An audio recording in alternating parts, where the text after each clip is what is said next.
Hi, welcome to ArtC. I'm your host, Bill Horin.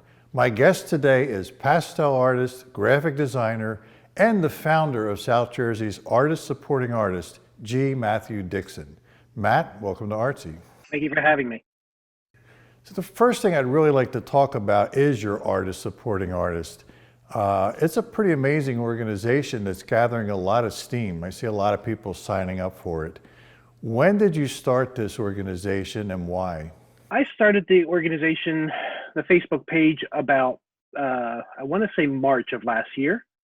And the main reason why I started the page was because I found myself in various different circles of artists. And sometimes I know that one artist is looking for a teaching gig, and another artist was opening a studio and needed teachers. And it was my way of trying to help connect people together. And most artists seem to be more introverted. So it's also a way for us to have a community without really having to leave the house. So that's the main reason why I started it, was connections. So how do you find the artist, or how do they find you? I'm finding lately that they're coming to find the page on their own. We've in the last month, I was checking out my stats this morning, and since February 22nd, we've gained 105 members. Now, that's all mostly by word of mouth. And when I first started, I invited all the artists I knew, and it's open for artists to also invite their friends and fellow artists and art supporters as well. But you do have there is a vetting process. It's not just anyone who says they're an artist can join. How do you vet the artist? I start by asking a couple basic questions when they sign up. One is, I want them to answer that they are only going to post about art and art related items and things that would be interesting to artists. No politics, no negativity. And the other is, I make sure that they sign off that there's absolutely no bullying, no judging. It's a judgment-free zone. I get a lot of requests to join the group. And I do double check I usually go back and check their pages to make sure that they're legitimate real pages, not spam or phony accounts or created within the last week. I do try to make sure that they're real accounts. What are some of we talked last week a little bit, and I think you mentioned that you have some future plans that I thought were pretty interesting. In fact, I'm really hoping that your organization and my organization get to collaborate in the future, because I really like what you're doing. So what were some of your future plans? Well, I've discussed with my wife, who I consider my co-founder, some future plans. We were talking about doing some meetups, maybe eventually having maybe some group shows, and maybe doing some stuff in person together, and eventually meeting some of the people that are out there and having some big group events. So another thing, you're not satisfied with just being an artist and running artist supporting artists. You're also, recently you became the president of the Absecon Cultural Arts Alliance. So how did that happen, and what's your role as the president of that organization? I joined the Absecon Arts Alliance about 3.5 years ago. And I recently took over because the past president, April Elias, was starting a new business, and she didn't have time to dedicate that. She felt that we needed to dedicate to the organization. So she asked me to step in, and I told her I would, as long as she stayed on my board, and she has. So that's been very, very nice having her. I call her my consigliere. But I see the Absecon Cultural Arts Alliance as an organization for community outreach. I feel like there's a lot of people out there who have never been exposed to art or haven't been exposed to it since school. And my vision for our group is to help engage people that are non-artists and try to convert them into becoming artists through a host of interactive paint parties and interactive events to try to really let them see that they actually can create. So that's kind of my main focus for the group at this point. I have to tell you, I've been to quite a few of your events. In fact, one of them is the best pot in Epseekin, and I'm going to show some pictures so people don't misunderstand what I'm talking about with that one. But you come up with some really good stuff, but I've always kind of thought of you guys as just a visual arts organization. And recently I've noticed you're doing a series, living room series, which isn't just, it's not visual arts. So tell us a little bit about that series. This is pretty much brand spanking new due to current circumstances and everybody being stuck at home. The board and I came up with a plan to try to bring art to the people since we can't bring people to the art.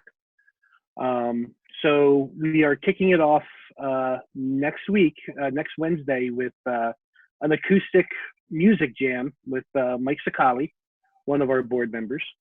It's going to be live on Zoom, and anybody's welcome to come and view it.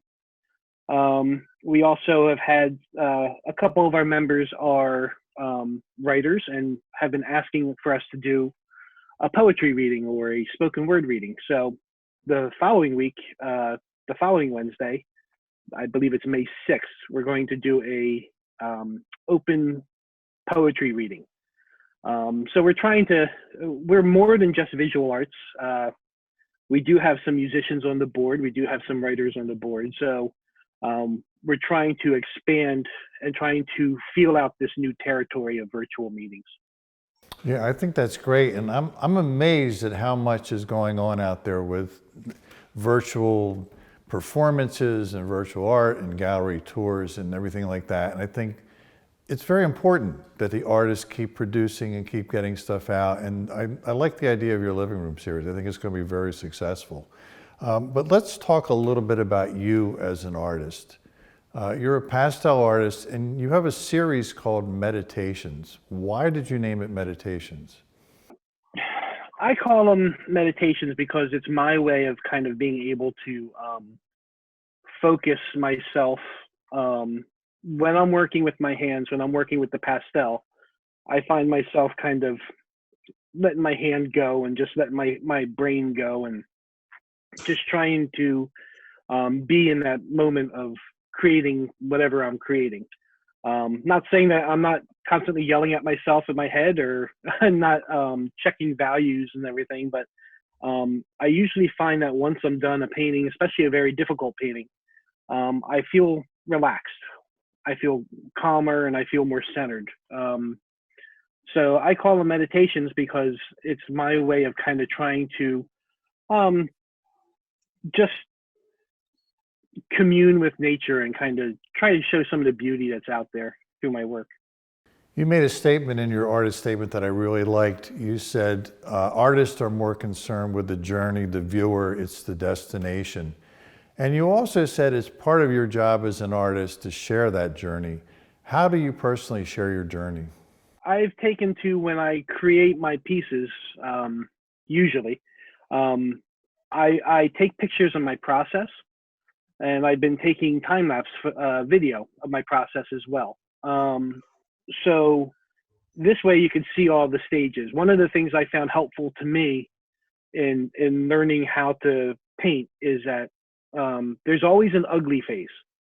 There's always a point where you have to paint through the ugly, and when you come out on the other side, you usually wind up with something that's beautiful. And you know, it really it's taken me by surprise. The pieces I hate the most when I'm working on, the pieces I think I'm never going to pull off, are usually the ones that are my favorites and the ones that I actually surprise myself.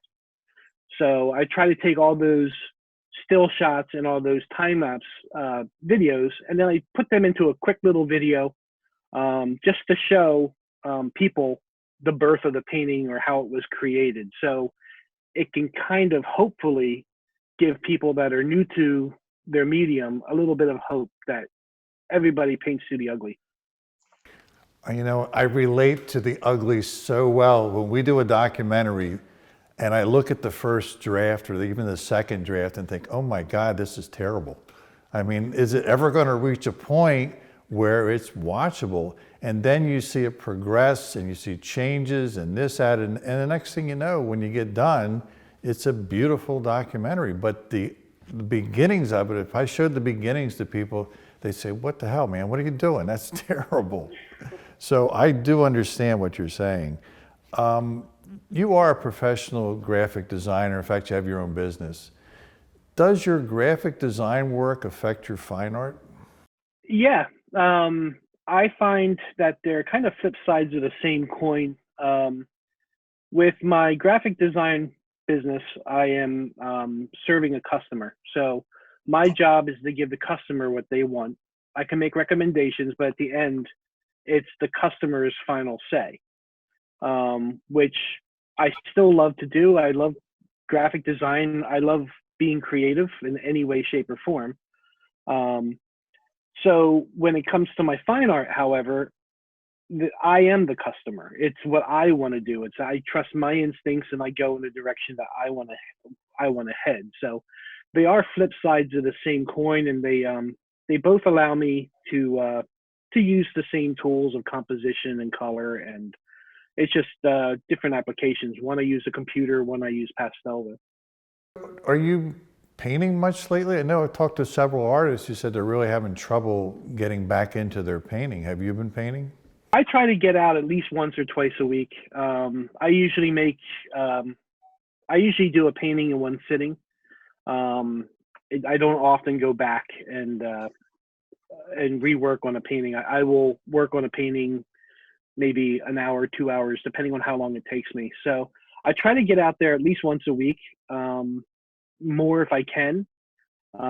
Sometimes it might be short, so I might do a small piece. I have a set of mini meditationals, I call them, that are 4x6 pastels. But I have been trying to get out there, but I'm also doing a lot of stuff on the computer as well lately. So I am creative no matter what room I'm sitting in, if it's my office or if it's my studio. I think we both have to agree the arts has changed a lot even before the virus hit. What kind of things do you envision for the arts, the future of the arts in general, and for South Jersey in particular? I have to say, one of the reasons I did create Artists Supporting Artists is because of, indirectly because of you and ArtC, and your panel discussions. I went to one of the first panel discussions at Eagle Theater in Hamilton, and I was amazed at how many artists there were out there. I wasn't alone. It wasn't just me. It wasn't just the people on the board of the Absecon Cultural Arts Alliance. There's actually a thriving community of people out there, but artists by nature are introverted. So my vision is I would love to see more art everywhere. I would like to see more people getting out there. I've been exposed in the last several years to a lot of community theater. I've been exposed to independent singer-songwriters, and I've done book covers for independent authors. So it just there's art everywhere, and creativity is such a very important part of human nature that we really need to promote that and not let it slip away, especially now. You know, I couldn't agree with you more. In fact, since I started doing ArtC, I guess it's been almost 10 years, the amount of creativity I found in South Jersey and the amount of talent I didn't expect to find as much as I did. Because there are stereotypes about South Jersey not being, as much culture as other parts of the country or the state. And we do. We have an amazing amount of talent here. And I think what you are doing and, other people like you is really important right now. So I really hope that we do get to work together in some projects. I'm hoping that things in the arts, especially the visual arts, that's kind of where my strengths lie too, really kick off in the future. I think there's things that we can absolutely do to help that happen.